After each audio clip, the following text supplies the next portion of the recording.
there's always going to be that little part of you that's like, do I belong in this room? Do I belong in this table? And you really just kind of have to push through it. And it really is just believing in yourself at the end of the day, believing in your skill set. Something I always say to myself is like, I always deliver. Hey everybody, and thanks for joining on Kick Your Boots Up. I'm your host, Taylor McAdams, and this week's episode is going to be unhinged, low-key. I have one of my closest friends in studio, Megan Ray, from Washington. She traveled all the way here from Ellensburg. I'm so excited for you guys to meet her. There's a lot in store to talk about, so we're going to jump right on in. Megan, thanks for being here, first of all. Well, thank you for having me. I'm so excited to be here. I think you kind of mentioned we're really good friends. We met, oh my gosh, several years ago now. 5 years ago? And you've been stuck with me ever since. And you've been stuck with me. But it's been great. I'm just really thankful to be here and be able to chat with you. And it's going to be a good time. There's only been one other time in our professional lives that our work or lives have brought us together. So I'm like super excited that we're going to get to have some girl time, but also work. We're working right now. We are. I mean, this is probably the best way you can work. So. For real. Okay, so I know you so well, but everyone out there, tell us a little bit about yourself, how you got your start in the industry, how you found it. And then, of course, tell us about your horse too. Yes. Well, I guess let's start off with that. I grew up in Ellensburg, Washington. It's a very rural rodeo town. We have the Ellensburg Rodeo. So I grew up riding horses and going to the rodeo and everything like that. And that's kind of how I got my start in the industry. I started at the Ellensburg Rodeo office, just working in the ticket office, helping with sales. How old were you? I was 19, 20. Young. Like I had went to school on the west side for a year in Seattle and decided I hated it. And it was just like the city life wasn't for me. I was missing my horses. I was missing my family. So I moved back home. And in Ellensburg, we have Central Washington University, and I decided to just go there, and I got a job at the rodeo office, and I was just working in there, and one of the directors was like, hey, do you know how to work Facebook? And I was like, yeah, like I know my way around. I have one. So I was starting to help him with that, and he was like, do you want to like do the rodeo socials? I was like, sure, like I can try it at least. Like, let's just see how it goes. So I did it for just like fun the first year, just working in the office and stuff like that. And then he was like, okay, so we're going to hire you to do this. So like whatever you want to do with it, just kind of like run with it. And that was like my first like, oh, I like social media. I like the rodeo industry, like working at it in a capacity like this. And I just kind of ran with the channels, and I was going through college at the time, and I was working at a radio station too. So I got some social media work there, which is a little bit different. And, that's when I landed the Cowboy Channel internship where we met for NFR that year when I was here in Texas. And that kind of jump started my career. After that, when I graduated, I got a job with the PBR, and it was a dream job of social media coordinator for such a big brand. I mean, bull riding is probably my favorite event out of everything. So being able to work for them was huge. But yeah, it kind of all snowballed from there, and it was something that was like, hey, do you want to do something like this? And I was like, sure, I'll try it. Like I wasn't really sure at the time what I wanted to do anymore. And then it just kind of all worked out in a weird way. I do think things just kind of work out in that capacity. Oh my gosh. Yeah. Do they ever? I mean, we would not be sitting here today and talking as like truly as we are if they wouldn't have worked out. And I kind of want to go back. There was a lot to uncover there. Yes. Sorry, I rambled a little bit there. I'm actually really glad because there's so many different layers to a person and that shows like who you are too. But you mentioned our internship, and I have to just talk about that because it was kind of a crazy time. COVID shut the world down. It was 2020, and it was like December 2020. So like everyone knows the world was actually really already shut down. And rodeo, the show must go on. Yes. So NFR came to Fort Worth. It was iconic. I guess it was not really Fort Worth. It was like a lot. Arlington. Yeah. But anyways, it was in the area, and the Cowboy Channel's offices were in Fort Worth. So we figured it out. There was like maybe 8 of us, I think. Not very many, honestly, if you think about the things that needed to happen. But very quickly, I've got to give Jenna Cargile, it was Daily at the time, a shout out because she saw something in us from the very beginning that kind of helped and hurt us. Thank you, Jenna. No, I'm just kidding. No, it was actually. We love Jenna. We really do. We love Jenna so much. And we were able to trauma bond because of the things that she put us up to. But one of the things was, it was the first night, opening night of the NFR. I think we had only been there like maybe 2 nights before or something. So like we're still trying to paint all the pieces together. We're interns. We had no idea what we were doing. I don't even think it was paid, but like it was one of those things that we were just happy to be breathing the air. We were like, wow, we get to be here.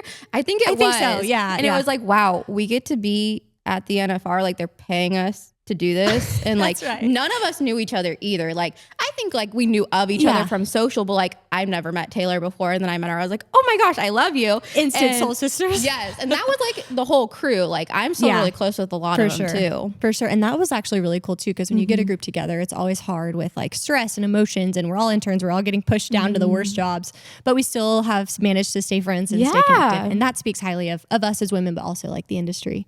But one moment that when I say we're trauma bonded, it was the first night of the NFR, and the Cowboy Channel Plus app had crashed, and it was like no fault of its own. Honestly, I think truly the internet crashed it. Like I think there were so many people. Well, it was the first time they were doing it. It was their like first time with their app and the NFR, and so many people stream in since it's such a big deal that it just, went haywire.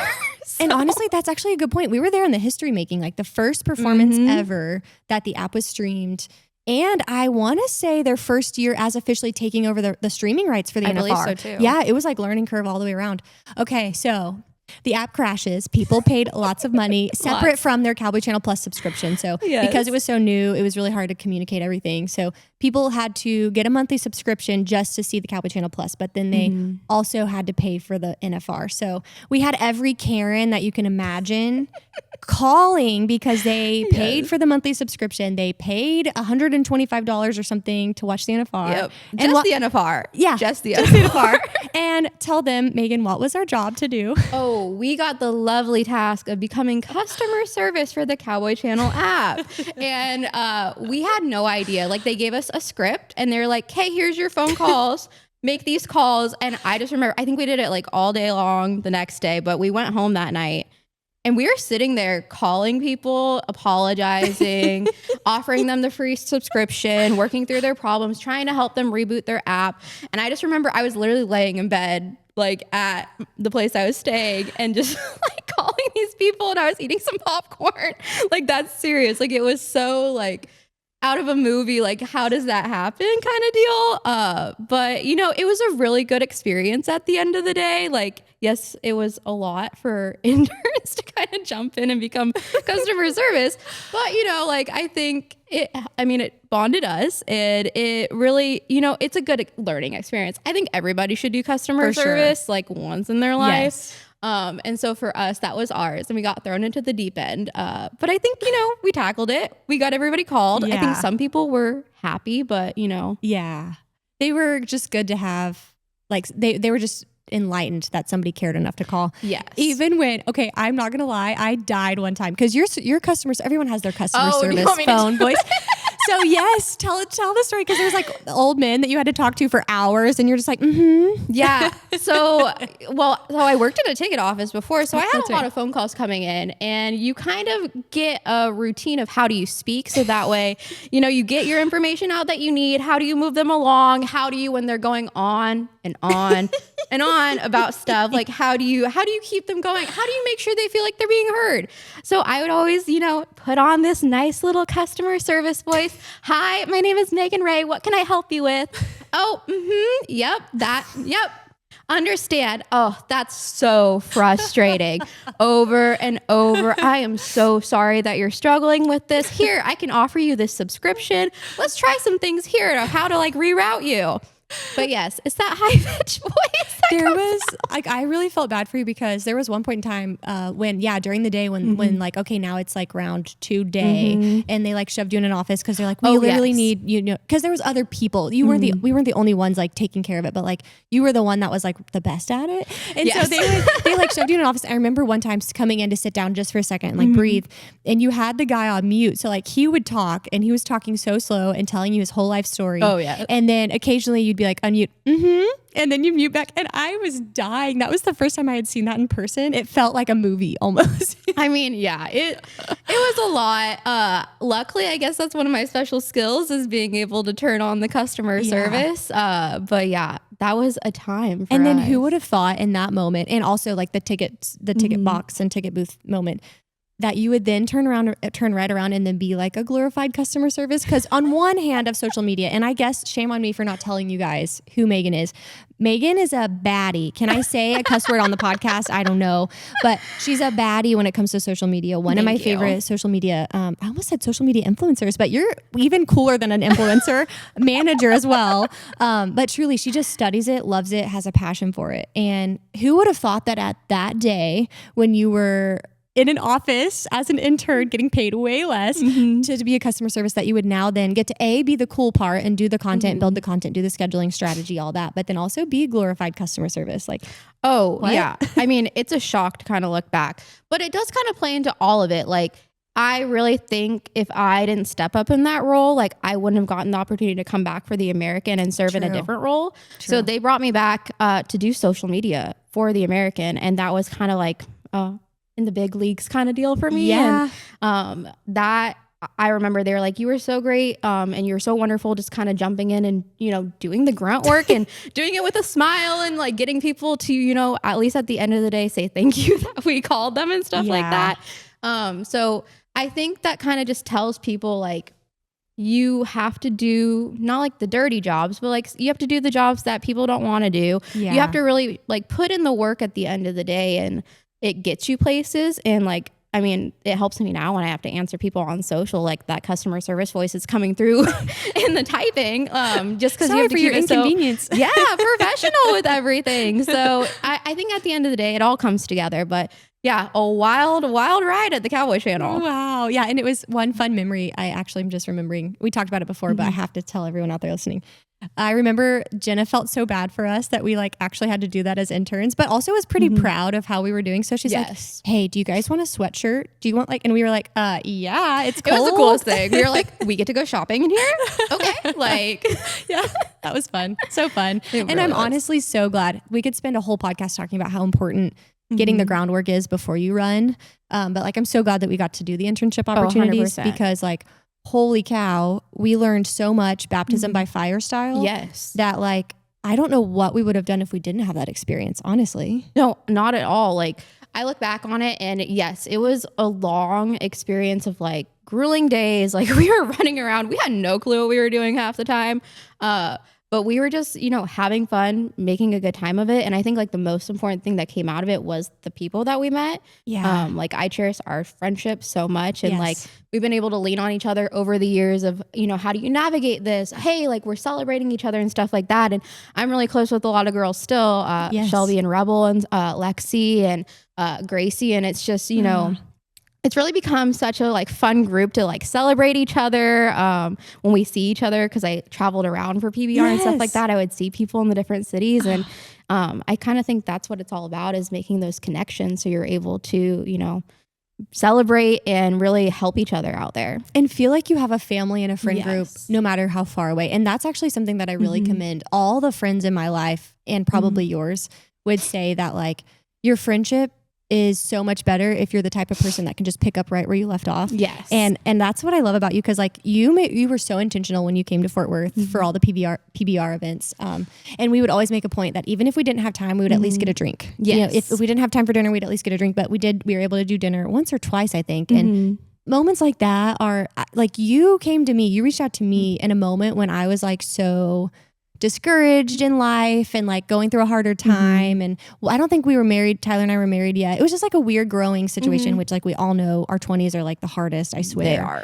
But kudos to you for being intentional and shouting out. You're like trying to reach out to all your friends while you traveled. I think it's really important in the industry that we're in that, especially women, we stick together. We really cheer each other on. And I think for me, like I'm an only child. So like you don't have siblings that kind of like celebrate you in that aspect, or like people to lean on there. So my friendships are really important to me. And I don't think I would be where I am today without the people in my life. And, I really do think it's about who you know in the industry at the end of the day and stuff like that. But hard work gets you there. And then the people that you're able to connect with help get that next step and everything. So I really think like friendships are really important to have and to cherish and to really take care of. Like, even if it's just sending a text or, you know, a short phone call, like we talked for like 30 minutes on your lunch break and just caught up and got to debrief. And, you know, I felt way better after that. Same. Like, you really just kind of need to connect with people and really have people in your corner.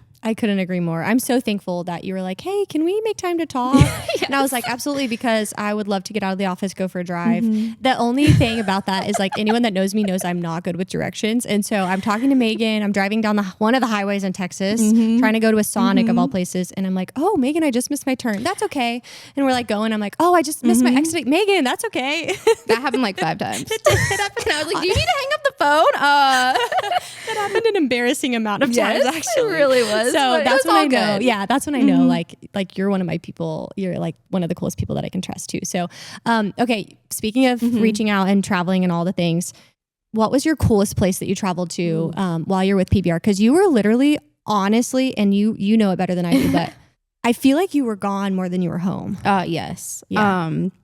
With PBR, I was traveling pretty much like every other weekend. Wow. And then like our world finals was like 3 weeks long. So I'd spent a long time here in Fort Worth. But I think the coolest place, honestly, was New York City. Bringing Cowboys, Bulls, and all the action to the Big Apple. Oh my gosh, the people would go nuts for it. And like, they don't see it every day. And that's really refreshing to see, of like them actually getting excited. And, you know, they wear their hats that are a little bit funky, and they wear their like short shorts in the winter, their jean shorts and their jeans and their boots. And they come on down, and they're probably the loudest crowd out of everybody. And they're just cheering, and they're having a good time. And for them to experience the lifestyle is something else. Like, it's a different world there, and to bring Cowboys and the Western lifestyle there is it's huge. So I think that one is a really big one. It's, you know, there's a lot of different places that we get to travel and stuff like that. We went to Pittsburgh this last year. And that was the first time we were there too. And so that was like the crowd getting to see bull riding for the first time. And they were a rowdy bunch. And so it was fun to kind of hear them cheer when they don't really know what's going on either. And they're just like really enthralled with it. So it's more like the bigger cities where you get to bring like the Western culture there that I really enjoyed. Cause like I grew up watching it all the time. And when you go to some of the smaller ones, you kind of get the vibe of like, oh, they've been here before. So when you get to kind of open someone's eyes to bull riding and all the craziness that it comes with it, it's really cool to see. Did you ever take a moment to stop and realize, oh my gosh, I'm in Madison Square Garden in New York, and I get to be a part of this? Did you ever have that moment? Yes, actually, every time we would like start the show. So for my job, I was lucky enough that I was like in the action of it all. So I'd stand on the sidelines when we're doing intros and the guys are coming out and fireworks are going off, and, you know, they go, we're ready to unleash the beast. And you hear boom, and it just all like, it takes off. And for me, every time that would happen, I would get goosebumps. Wow. And that's when I realized like, okay, I'm a part of something special. I really like the Western industry and Western sports in general. And like, this is where I'm supposed to be. Like, I'm supposed to be telling these stories, doing all of this. And so it was pretty much every time. Like, it never got old. I mean, it's the same kind of like intro and fireworks and stuff like that. But it was magical every single time that it would happen. And I love hearing you talk about it too, because you can tell your passion is just like, I want everyone to experience that. I want everyone to be there. And one thing that's important to talk about too is, like I mentioned, how our 20s are hard and it's like a growing time. And there's career changes, and everyone knows I've talked about my career change on here too. Now you kind of got to go be a freelancer out on your own, things like that. Talk about the transition there and like how you've grown and you've learned a little bit about life and social media and all that. Because I know that our audience out there is in the same boat. Yeah, I think, you know, everybody wants to just kind of like climb the ladder, have it all figured out. And the real thing is, no one knows what they're doing. Everybody out there is faking it till they make it, and you should too. Absolutely. And so that's kind of what I figured out during this transition period. You really just have to believe in yourself. One, I think like imposter syndrome is such a big thing, especially in your 20s. Like for me, it's more of like, I walk into a room and I go, who's going to know me? Like, are they going to remember me? Are they going to remember my name? Am I going to walk up and know them and they're not going to remember me back? And it's kind of like that, like, oh, how am I going to do this? How am I going to navigate this? And, you know, other people struggle with more of like, am I good enough? Am I able to do the job and stuff like that? So everybody struggles with something, and you just kind of have to figure out like, how do you basically fake it till you make it? And for me, it was like really pushing myself to reach out to people, to talk to people when we're in rooms and stuff like that. I think, you know, there's always going to be that little part of you that's like, do I belong in this room? Do I belong in this table? And you really just kind of have to push through it. And it really is just believing in yourself at the end of the day, believing in your skill set. Something I always say to myself is like, I always deliver, like no matter what. Like at the end of the day, you know, some people might not know me. I might walk into a room and feel like the smallest fish in the pond, but like at the end of the day, I get my stuff done. I do well. And that's what I can stand on. So you just kind of have to find that thing that you can stand on and really, you know, get behind. And honestly, it's so crazy to me that you didn't exactly in the beginning start as a cowgirl, because you truly have fully submerged into the cowgirl way, because like you very much of all people, you're going to be the CEO one day. I know it. And you're still going to take out the trash. You're still going to run the reports. You're not going to make people do things that you wouldn't do. And I think the world needs more people like that. I think your way of looking at things is exactly how I look at things too, which is probably why we bonded. Align. But like you very much operate in like a respect is earned, not given, but I'm going to be kind to everyone, but like still cut your teeth. And I'm the same way too. I'm like, you didn't do an internship. What are you doing? You didn't get a coordinator position. What are you doing? You didn't, you know, you're really hard on yourself. And with that, I totally agree. Like networking is huge. And then like imposter syndrome, we could probably have a whole podcast about that. Yeah. I mean, you touched on cowgirls. So like for me, I grew up in a rural town where like we grow hay, like that's our big thing in Ellensburg. The Ellensburg Rodeo is there. But I never called myself a cowgirl. I rode horses. I showed horses for 10 years. Like I would be considered a cowgirl. But I had a fear of like claiming that word, I guess, as you would say. Especially when I entered into like the PBR of like, these guys are cowboys, like cowboys. Like they're riding with broken feet, broken arms, you know, like it's insane. And I felt so intimidated to even put myself in a category like that. Like, it felt like I didn't have like the years of like, I wasn't a roper and I didn't do like, I didn't grow up around cattle and stuff like that. So my dad isn't a 5-generation rancher. I didn't have a last name that was a part of the valley. Like that's a really big thing where I'm from, of like these generations of ranchers and just people there. So it was really hard to kind of call myself that. And Cowgirl 30 Under 30 was like actually the time that I was like, okay, I think I can call myself a cowgirl. So it's hard. Like you kind of, the industry is so small and you know everybody and stuff like that, but it's still like very intimidating to kind of call yourself a part of it at the end of the day, just because it's so prestigious. And like, I really hold it to a high standard. And so I think you kind of have to like work through it and stuff like that. But like cowgirl was really what helped me, the 30 Under 30 program, to be like, I am a cowgirl. I am a part of this industry. I can do this. And I like to say, and this is probably a hot take, there's probably some rodeo Karens or barrel Betties out there that would disagree, and no offense to you guys, but I always like to say cowgirl is subjective, because like the cowgirl spirit and the cowgirl way can live in anyone. And if you dive head first, you're just as much of a cowgirl as the one that's ranching every day. 100%. You know? We all have our different struggles. We all have our different ways of making our own self-worth happen in the industry that's predominantly men, you know? So that's so big. I'm so glad you mentioned that. Cowgirl Magazine is what they do with the 30 Under 30 program is so good. And I'm so glad that you have joined the sisterhood. I remember last year being so stoked for you. If we're being honest, like you were one of the reasons why I went, because I am not, if you know me, I'm an extrovert on the podcast, but like really an introvert. And like socializing and small talk has never been my thing, nor yours really. It's like I either want to really know you or like barely, you know, not at all, you know. I'm working on it. Don't worry. It happens. But I remember like Tyler was like, okay, do you want to go? And I was like, no, we are waiting for Megan. We are waiting and I'm going to scream and I don't care if she hears me, but we're going to wait for Megan and then we'll leave, you know? But yeah, I'm just so proud of you as a person and like your outlook and everything is super And thank super you cool. for coming and supporting. I think that's kind of like what we talked about is like, you really need people in your corner and you need to be in people's corner to really, you know, make a difference. And I do think it's kind of like our generation of cowgirls are doing it kind of differently, I guess. And maybe social media has a little bit to play into it because people can tell their different stories of how they fit into the role of cowgirl. But I agree with you. I think it's subjective. And at the end of the day, it's what you want to call yourself. True. And like no one can really take that away from you. Never. And it's just important to, you know, hold those values of the Western industry and being a cowgirl really near and dear to your heart. And that's at the end of the day, all you can do and call yourself a cowgirl. For sure. And okay, another pillar of being a cowgirl can be fashion. Oh, yes. And you are big on fashion. Like I don't know what I would call yourself. Probably like effortlessly flawless is probably what I would call your style. That's so kind. Because like truly you're like, oh, I live in a suitcase. So like I just put on what I have. But I'm like,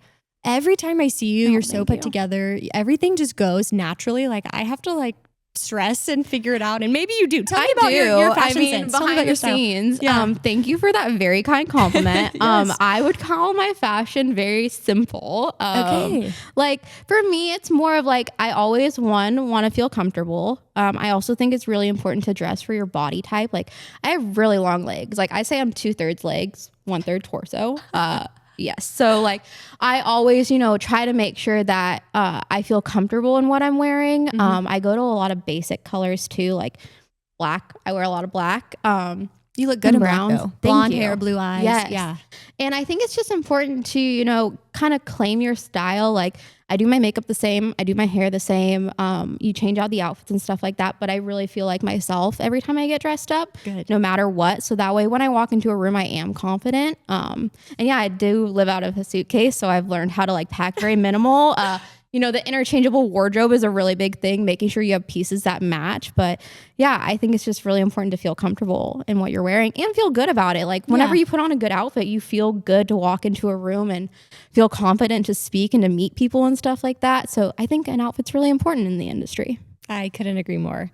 And since you're into fashion and you're into studying, you do a lot of studying for work, analytics and all that stuff. But I've got to ask you, what are your current things that you like right now? Like, what are your faves? Skincare. It could be anything. Makeup, skincare, books, movies, whatever. Ooh, okay. Coffee, whatever. Well, I think right now still happening is like the bit for bit trends. So like you see like the horse bits on everything.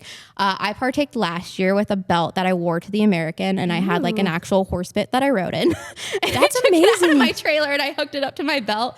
And West Desperado actually started that trend, Shaylee Ham, and it just took off. And like now you see necklaces and it's on like shoes and it's on purses. And I'm all about it because like at the end of the day, I am a horse girl. I will always claim to be a horse girl. I have 5 horses still. So like that trend being out there and so cool is something that I'm like, oh, I can really get behind. I also think leather is still like a huge big thing as I wear a leather jacket. Usually one piece of my clothing is leather, pants, jacket, shirt. Just because I think it's a cool texture to add to things and, you know, it adds just kind of like a little pop where it makes it feel a little bit more elevated. So I love that. Yeah. And I can't help, since we're friends, I'll ask you this and please tell me to be like, Taylor, why'd you ask that? Whatever. I'll call you out after the podcast. We can maybe cut it out too. If you don't hear it, you'll know why. Okay, so are you dating anyone right now? At the time of recording, are you dating, single? No, actually. Okay. So for me, I am very career focused, and I think it's an okay question to ask people, but it also like I think, you know, everybody has their own path in life. For me, like I really focus on like my career at the end of the day. And I think it's funny that you're like, I could see you being a CEO one day. Like that's like, I very much am like, I got to climb the ladder. I got to put in the work and stuff like that. So for me, dating and that isn't something that's really, I think it's going to happen when it happens. And it's not a big thing for me right now. Like it's very much like career focused. Whatever. I love that. Are you on the apps though? Like, do you do any of the apps? I don't, only because like I'm out there in like the industry and I feel like if someone saw me on, nothing wrong with the apps. Like they're cool and stuff like that. But like also I'm so busy. Like I don't know when I would have free time to like what even is your location? Because you're in Washington. That's where you like live and have things and horses. But like, you could literally put your location anywhere. Oh yes. And like when you're from a small town too, I think it's hard to kind of get out there and date because you've grown up with the people and you've gone to high school with them and they date your friend and they all about them. Oh yes. And then they have a kid with someone. You're just like, it's a lot, especially in your 20s, like trying to navigate all of that. So I was like, yeah, I don't really think I want to date local. Smart. But it's hard with like going around and having all the different locations too. Cause like I'm in a city for like the weekend and then probably don't come back for a year. So it's definitely different. So career focused. And, I think that's okay. I think for sure people put a lot of pressure on themselves to like, I have to date, I have to check this thing off. And for me, it's like, I want to check off all these things of like travel and career and, live life. My love life will come together when it comes together and that's fine with me. And honestly, like the guy that is made for you to keep up with you is also trying to figure out life right now too. Yes. I firmly believe. Like, things happen for a reason. That's kind of been the common theme. Oh, 100%. But like Tyler and I talk about all the time, like if we would have dated earlier or because like we've known each other for a while. I think we have memories from like 2013, like meeting each other at his rodeo and stuff. But if we would have dated younger, I feel like it would have never worked out. Oh, like, we were just too young and immature. And anyway, so kudos to you. Taking your time, like letting it all happen. I think you're a different person as you go through the years. Like I look back at my 18-year-old self and I'm like, whoa. Like I was very like school focused then too. And like, I had a lot of stuff on my plate of just like different clubs I was in. And I was a rodeo princess at that time for Ellensburg and stuff like that. And, I look back and like that girl had no idea what she was doing at the end of the day. Like for sure, she, knew a little bit about the industry and stuff like that. But like, I was a deer in headlights when I like came into PBR and was like having to figure it all out. And like now, like when I enter rooms and I'm taking on jobs and stuff like that, like I feel a lot more confident. So I think you just change over the years and you kind of have to find the person that fits. I think you and Tyler are a testament to that of like you guys found each other at the right point and you're able to, help each other grow now in this stage in your life. For sure. That's so big too. And like I've always said this about you that you're so mature and like well beyond your years, but like truly you are. Yeah. And that has also helped you go far too. And to kind of switch gears just a little bit. Okay. I'm gonna we're gonna have a little bit of fun, but one thing on the podcast I always do is ask for your best advice. And normally it's like, what is your best advice for like your position now? Like if somebody wanted to get to be a social media manager or something, but I'm going to back it up a little bit. Okay. What is your best advice for someone that isn't graduated from college yet? We'll start there to then make the leap. To make the leap. I think college is a different time in your life of like, you're trying to figure out what you want to do. And then you're supposed to like walk out of there and be like, oh, this is my career. You probably won't know what you actually want to do with your life when you walk out of college. I think my story, I kind of glazed over it, but I was going in for aerospace engineering at the University of Washington. Right. Yeah. I forgot about that. Me too at the end of the day. What a moment. So I really liked math and science and I was always told like, oh, you're really smart. You should be an engineer. And so I went, okay, I'll be an engineer. And I went to the big school. You're told to get out of your town and do all of that. I went there for a year. I drove home every single weekend. It was a 2-hour drive so I could ride my horse. And I was like, I can't do this anymore. Yeah. Like I did not want to live there. I did not want to go for that degree. Like it was just not me. And I came home and I had no idea what I wanted to do. Honestly, like I enrolled a week before the new year started at Central. I was like, I don't really know what I want to do. So I guess I'll just enroll again and, take the basic classes and all of that. And I ended up going into marketing, but I think that just kind of shows like, it's okay at the end of the day, not to know what you want and you can change your mind and it's no one's business why, or, why you want to do something. Like you can make the decision for yourself and it's okay. And like when you're coming out of your, like for your first career too, you're going to not know anything. You're going to be a deer in headlights. It's really hard that like first career out of college of like, finding your ground, finding how things work. It's way different. You're on a different schedule than you were in college. Like there's just a lot of things that change and it's okay to feel overwhelmed. I think that's something I would tell someone is like, it's okay to feel overwhelmed. It's okay not to know what you're doing and you're going to figure it out. Like that's at the end of the day, you're going to figure it out and you're going to be where you need to be. And you just need to be confident in that you will take yourself the places you need to go. So. And I remember you said earlier, I don't remember at what part in the interview you did, but like you looked back at your 18-year-old self and you're like, whoa. Yeah. It's so crazy. I was just talking to Rebel about it yesterday. Like Rebel and I hadn't seen each other truly in person. We've kept in touch and I felt like we've seen each other, but like since the American, when everyone came back in 2021. And so much has changed since then. And I was like, Rebel, wow, I am a much nicer person. I wasn't even that mean then. You know, it was just like, but you don't like, as a young person, you don't realize like when you're under stress. Yeah, when you're under stress and when there's like so many things, I'm like, Rebel, I'm a freer person now. I'm a nicer person now. I know who I am. I'm on track. And that has been a journey too. And it definitely, you're like, college experience, you don't even have to go to college. Honestly, nowadays there's so many things that are available, especially in the creative world, like social media. And let's be real, my degree does not help me now like at all. Everything that I do in my career, I learned from just doing it, YouTubing it, or asking people. Like my degree is just a piece of paper that I got and it hangs really pretty in my office. Like that. I need to do that at the end of the day. Like, you probably need to hang it up somewhere. But like for me, it's not like, and it's okay to not have a degree at the end of the day, or if you get one and then you switch and you're like, my degree has nothing to do with my job now, like that's okay. That was just a different time in your life. Like you go through so many different cycles and you're a different person now at 27? 26, 26, okay. You're even different than you were when you graduated college. Oh, 100%. Than when you first started your social media career. Oh, yes. You just grow and learn. And okay, so that's kind of my next thing. Since you're in the nitty gritty of social and you are super big on strategy and analytics and all of that, what's your best advice for someone out there that is a freelancer trying to balance their own schedule, trying to balance their own different brands? One could be a super fun brand and then one could be like a more serious brand, whatever. How do you, I don't know, just tell us about that. I want to pick your brain a little bit there. Like, how do you manage it all? How do you keep it all straight? And then trying to meet the expectations of these goals here and these goals here. Yeah, I think at the end of the day, social media is kind of the same across the board, no matter what brand you're working for.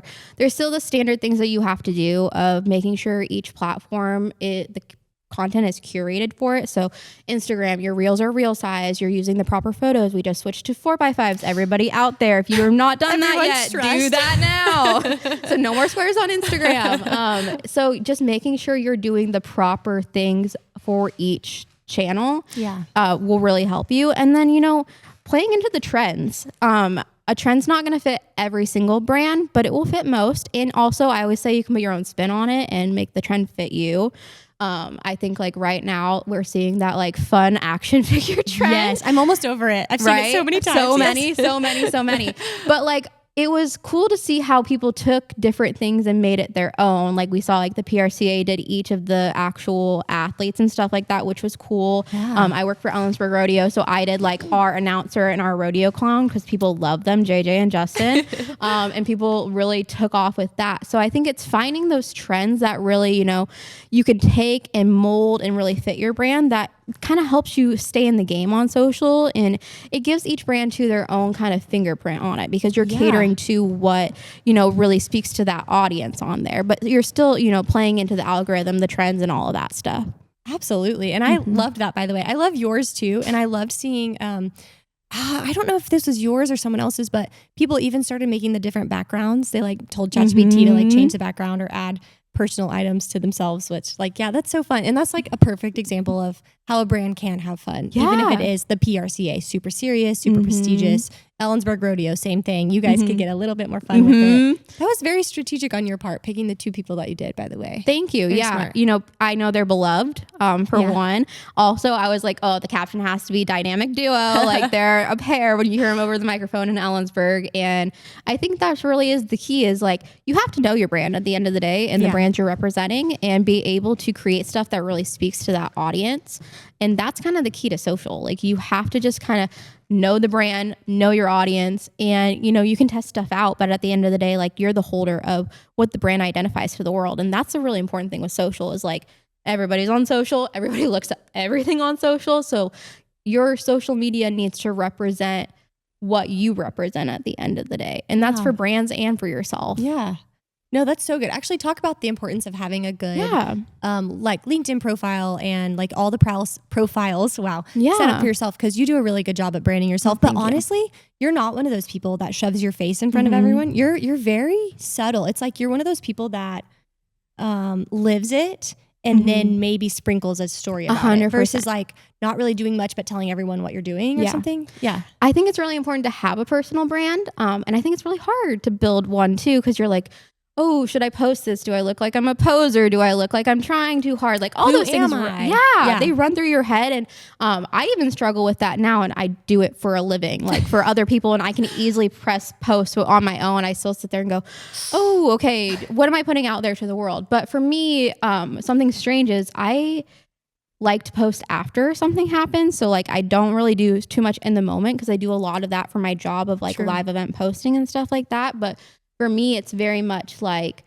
I want to take in what I'm experiencing for myself first and then share with the world. And then I feel like I can kind of curate and fix it to how I want it to kind of look and show like, oh, the funny parts, the really cool parts, oh, the not so cool parts and stuff like that. Like I like to wrap it all together and really look at it after the fact.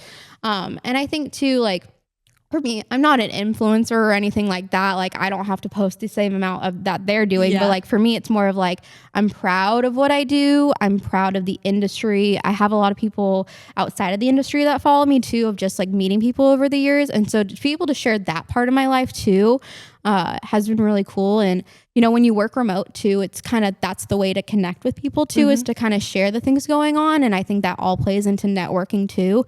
You should have a really good LinkedIn profile. You should use your LinkedIn like it's a Facebook for most people of like, hey, look, here's what I did here, or here I went to this cool conference, or here's some cool photos from this shoot and stuff like that. Like you should really keep your LinkedIn very professional, but like share everything that's going on. That's where I shared the action figure with my white monster addiction, because I do have that. I wondered if that was real or if they just pulled that from. No, it's real. And funny enough, they like messaged me, or like, hey, send us your address and we'll send you some products. So like, no way. Yeah. So like being real and transparent on social can get you free monsters. But that's awesome. Yeah. But I think it's more like showing yourself, to the world, and you can make it the way you want to make it too, especially with your LinkedIn, like keeping it very professional.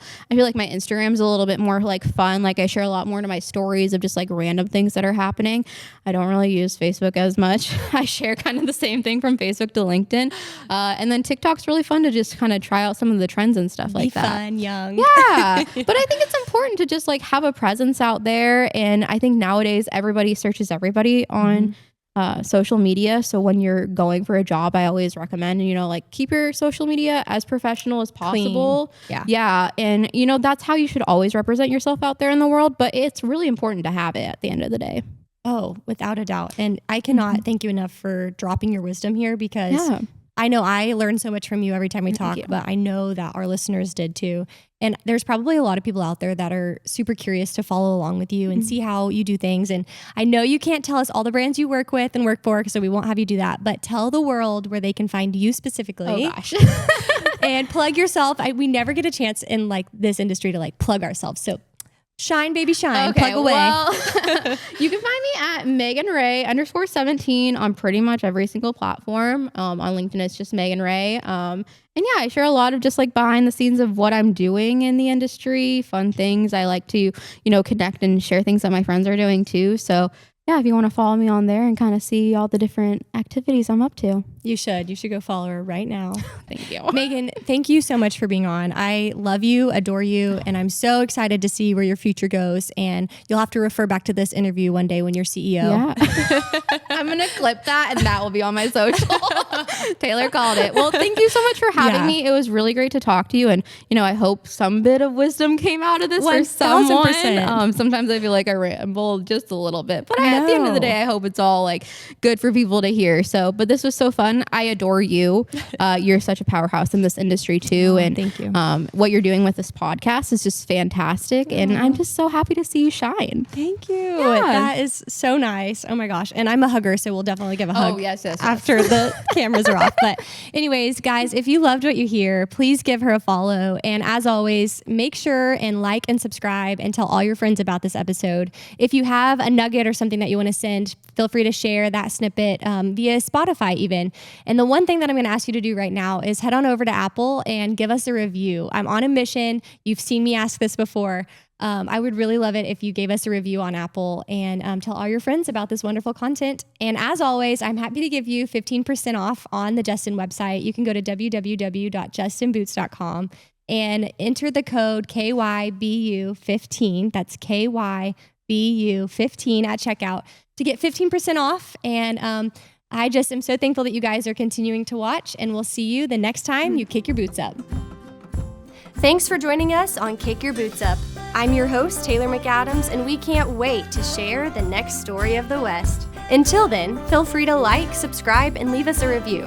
Follow us on social media at Justin Boots to keep up with our next episode. And we'll see you the next time you kick your boots up.